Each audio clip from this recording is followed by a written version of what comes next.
In the last lecture, we discussed about instruction cycle, machine cycle, and the T states of a microprocessor. Today, we'll be starting with the functional block diagram of 8085.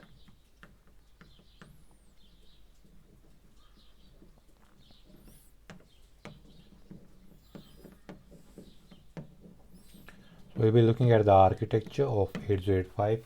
What are the different components of 8085 and the basic and how each of them functions and what are their basic properties. So to list the different components of 8085, we have the arithmetic and logical unit,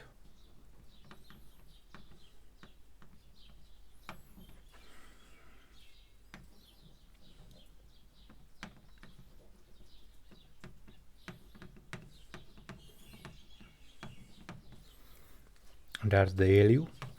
Secondly, we have the general purpose registers.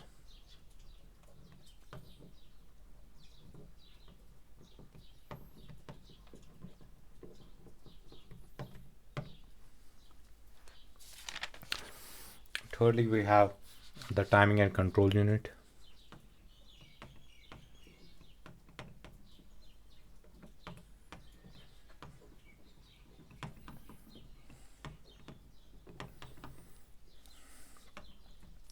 Fourth, we have the interrupt control.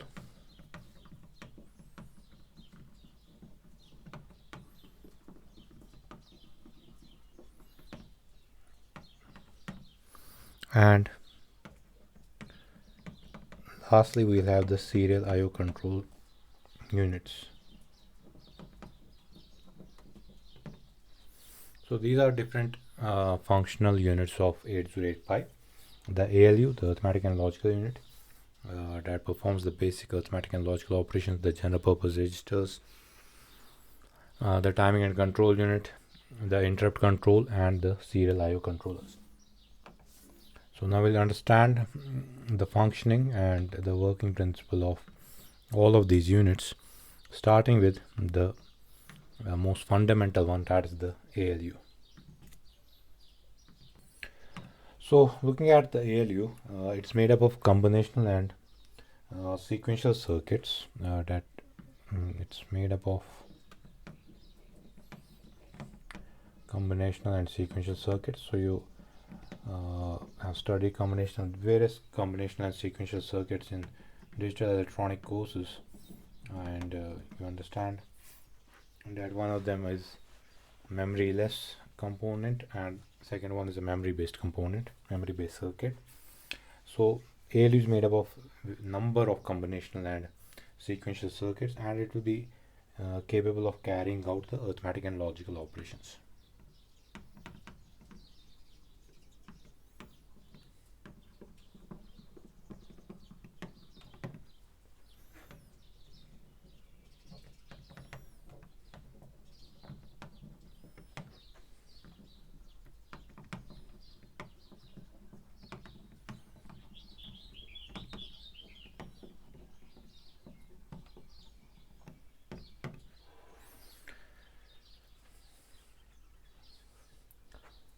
And since we know that 8085 is a 8-bit microprocessor, so it will be able to carry out arithmetic and logical operations only on 8-bit data. So you have an ALU.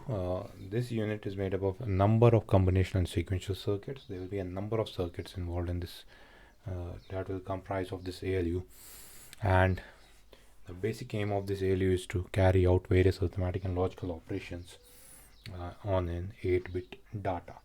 Now there are ALUs basically made up of one accumulator. It's one of the most important components of the microprocessor itself. You have the temporary register,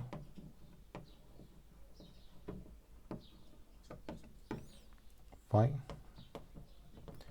Accumulator will be denoted by capital A, temporary register will be denoted by capital T. You have the ALU itself, and you have the flag register.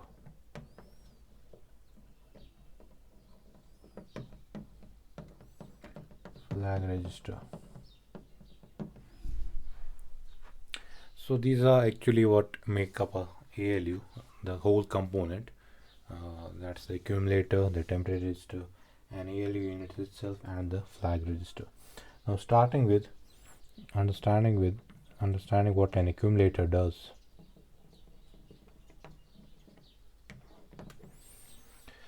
So it's one of the most important components of an 8085 microprocessor, of rather any microprocessor. It's a 8-bit register.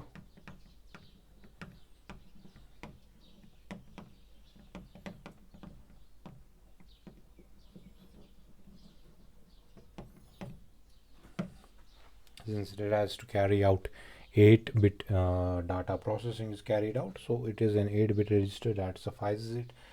It's one of the most important registries in 8085.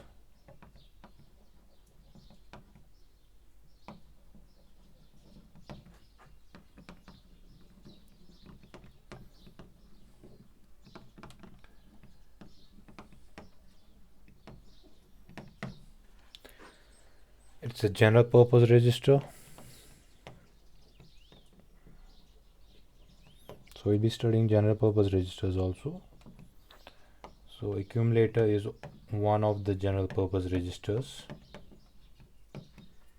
Apart from being a part of an ALU, it's also a general purpose register, and it's an accessible register.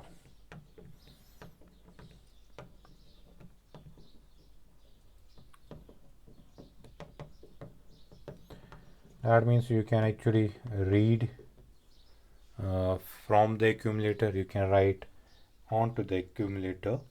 So this register is accessible to the programmer basically through instructions. So the contents of accumulator can be directly modified by the programmer.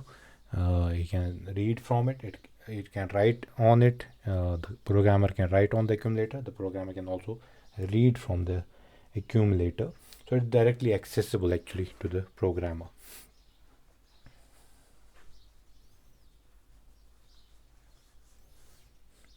Most of the instructions that are actually carried out in 8085 are accumulator based.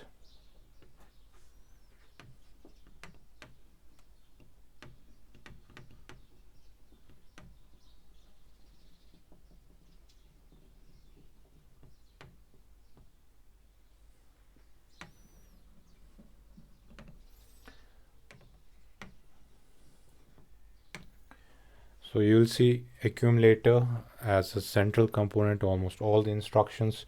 Almost all the instructions will involve the accumulator directly or indirectly. And most of these instructions, most of the programs that actually are carried out in 8085 will be processed through the accumulator.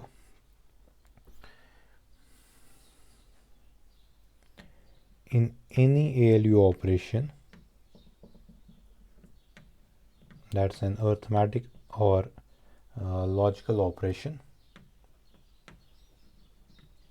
Arithmetic means simply addition, subtraction, or you can say logical operations like AND or extra. So in any ALU operation that the microprocessor basically carries out, one of the operand has to be in the accumulator.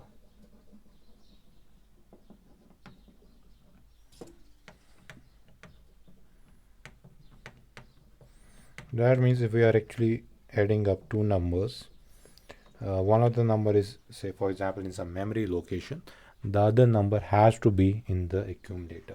It's possible only to add, to subtract, to carry out any arithmetic or logical operation when one of the operand will be in the accumulator itself.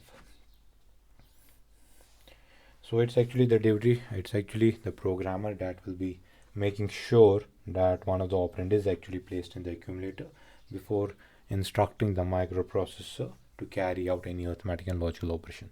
Fine. So one of the operands can be in the memory location, can be in a general purpose register, but another operand, there will always be two operands have to be, if you are carrying out addition, there are minimum two numbers you are carrying out binary addition, binary subtraction, binary multiplication, you are going for AND operation, OR operation, NOR operation, etc.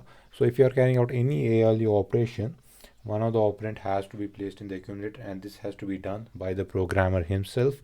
The microprocessor on its own will not perform this task. It will always assume that then operand has been placed in the accumulator. Fine. So basically, when we'll be doing instructions, we'll be seeing how arithmetic instructions are carried out, how logical instructions are carried out. So one of the operand has to be in the accumulator.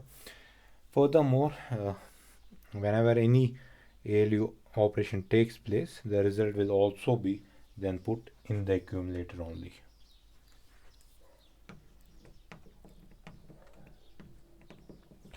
The result of any ALU operation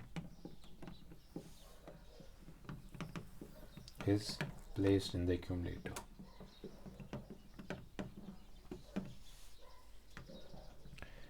Fine. So you can identify that accumulator is one of the most important registries of a microprocessor.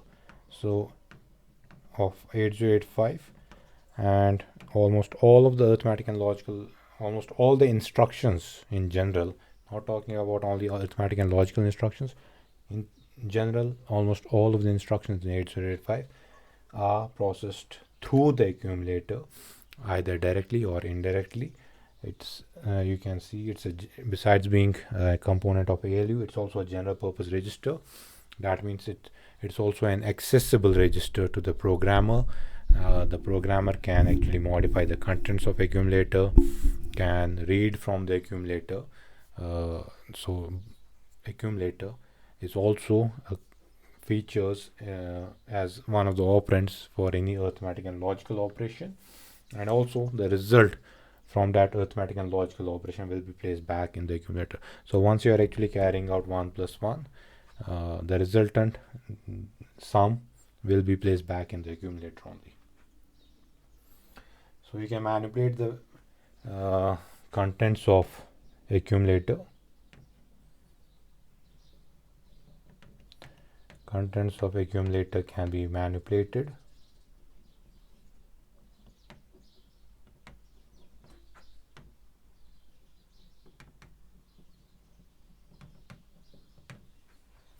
So by manipulation here we understand that we can complement it, we can rotate it, we can rotate the contents of accumulator right to left, left to right, or we can complement it, we can sum, we can subtract, we can multiply, we can divide, we can carry out any of these arithmetic or logical operations on the accumulator.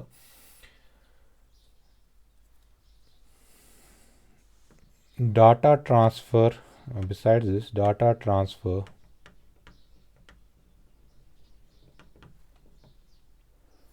between the microprocessor and the memory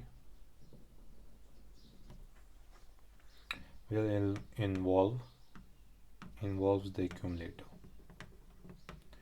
So if we have to carry out data transfer between the microprocessor and the memory, it will actually be done through the accumulator again.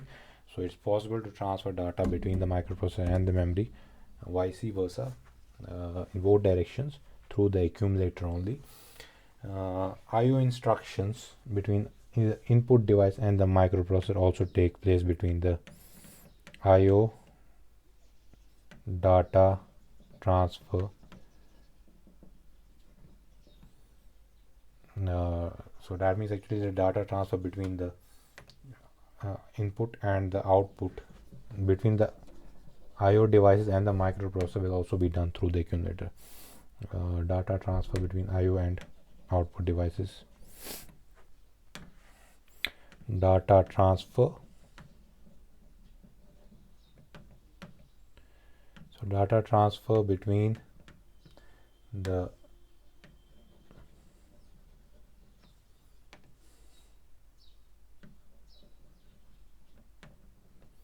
microprocessor and the IO devices that are actually connected to the microprocessor will be done through the accumulator again. So to interface the memory as well as the IO devices, that means actually to transfer data between the microprocessor and the memory, or the between microprocessor and the IO devices, again accumulator is required. It will be actually done through the accumulator. So you can see actually a number of purposes for which accumulator is used. Accumulator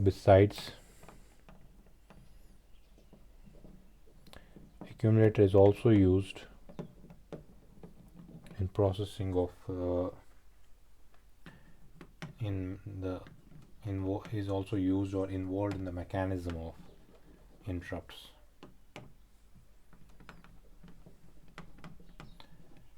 In the mechanism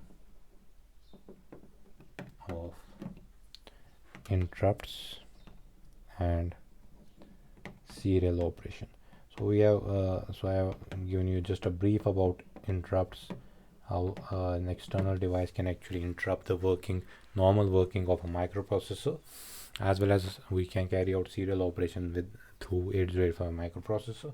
So both these operations, the mechanisms, will actually involve the use of accumulator again. So you can see accumulator is one of the most important registries in 8085. So it has a number of purposes, and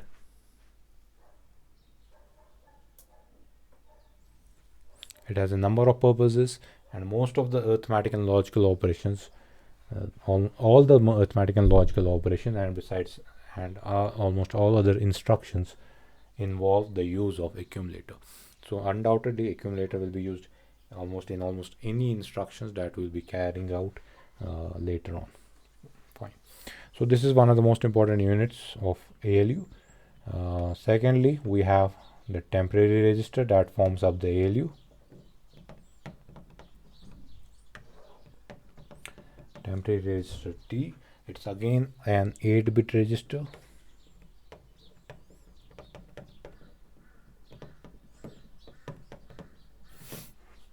Fine.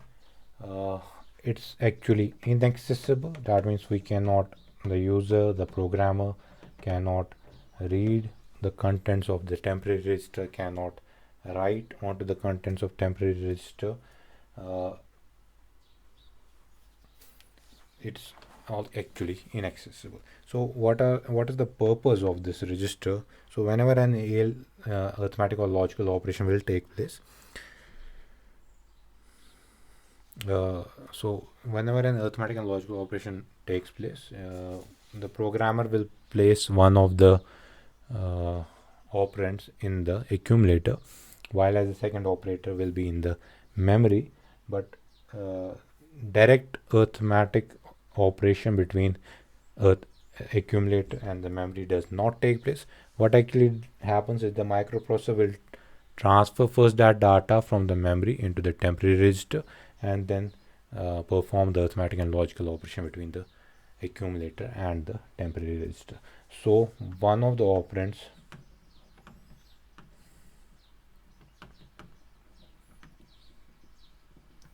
of an arithmetic and logic operation is in the accumulator. Second operand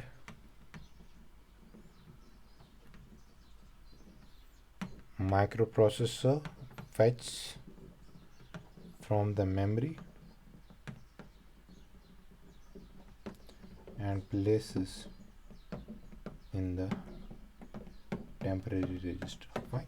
So the memory, so directly accumulator, direct arithmetic and logic operation between accumulator and the memory does not take place. The accumulator basically stores one operand, and the other operand is placed in the temporary register, and then the arithmetic and logical operation between accumulator and the temporary register can be done. So it actually forms one of the inputs to any arithmetic and logical operation. So this is the purpose of a temporary register. It's actually inaccessible. We cannot modify this.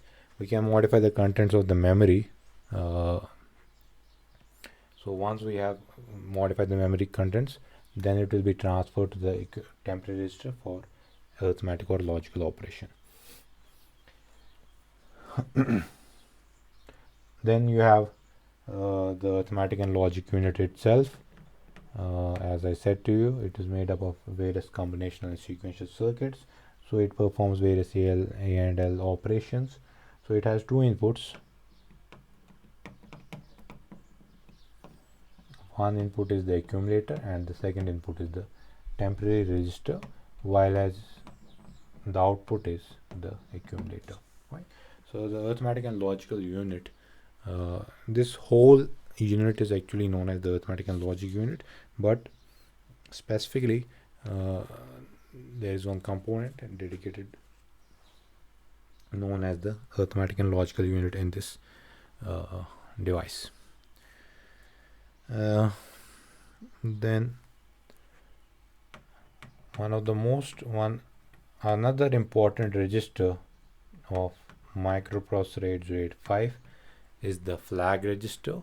It forms the part of the arithmetic and logic unit, and it will complete the arithmetic and logic unit. So you actually have 4 units here: the accumulator, the temporary register, the flag register, and the ALU unit itself, that actually where the processing happens. Fine. So flag register, it's again one important register, one of the most important registers, if not the important register. The most important register definitely is the accumulator in 8085, but other registers are also important. So this forms one of the most important registers that will be used in any arithmetic and logical processing. So it's one of the most important registers of 8085. Again, it's an 8-bit register. So actually all the registers comprising of ALU unit are 8-bit registers. Accumulator is 8-bit, temporary register is 8-bit, the flag register is 8-bit. But among these 8-bit registers, only 5 are significant.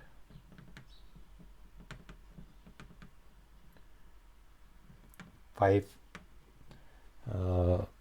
bits are actually significant, while as the 3 bits are don't care conditions.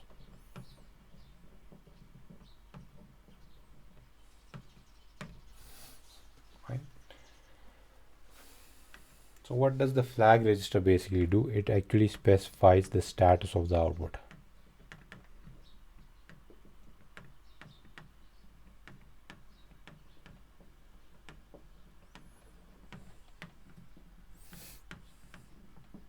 By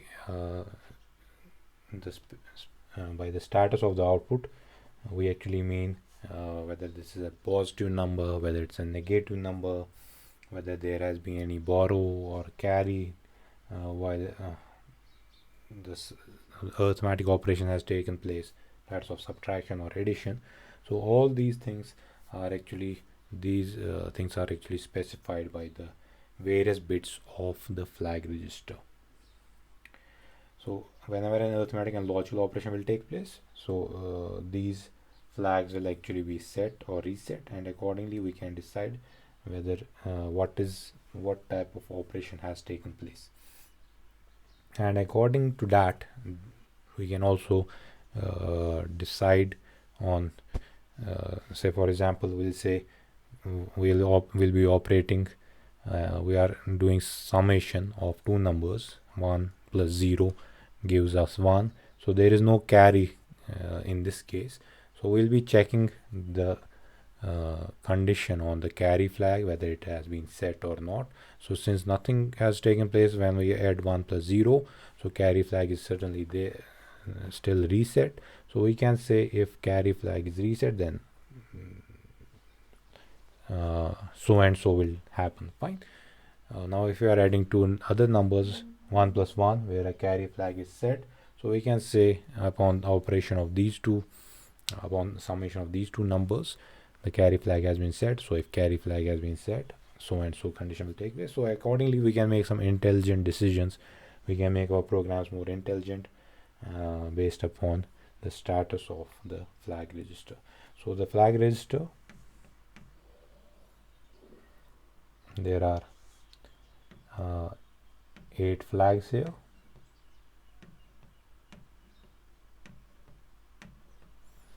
Right, these are labeled as S, Z, X, AC, X, P, X, CY. Fine. So S means this is the most significant bit of this carry flag.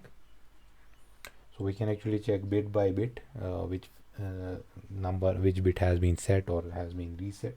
Fine. Sign, this refers to 0. X's here mean the don't care conditions. AC refers to auxiliary carry. P refers to parity, and CY refers to carry.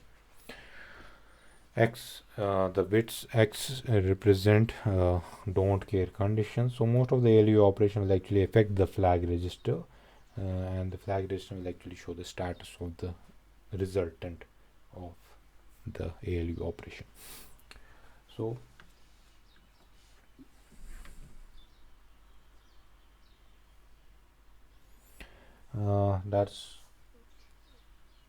we'll stop here. In the next session we'll start with understanding different what these basically S, Z, P, AC, when they are set, when they are reset. We'll understand in detail the functioning of the flag register.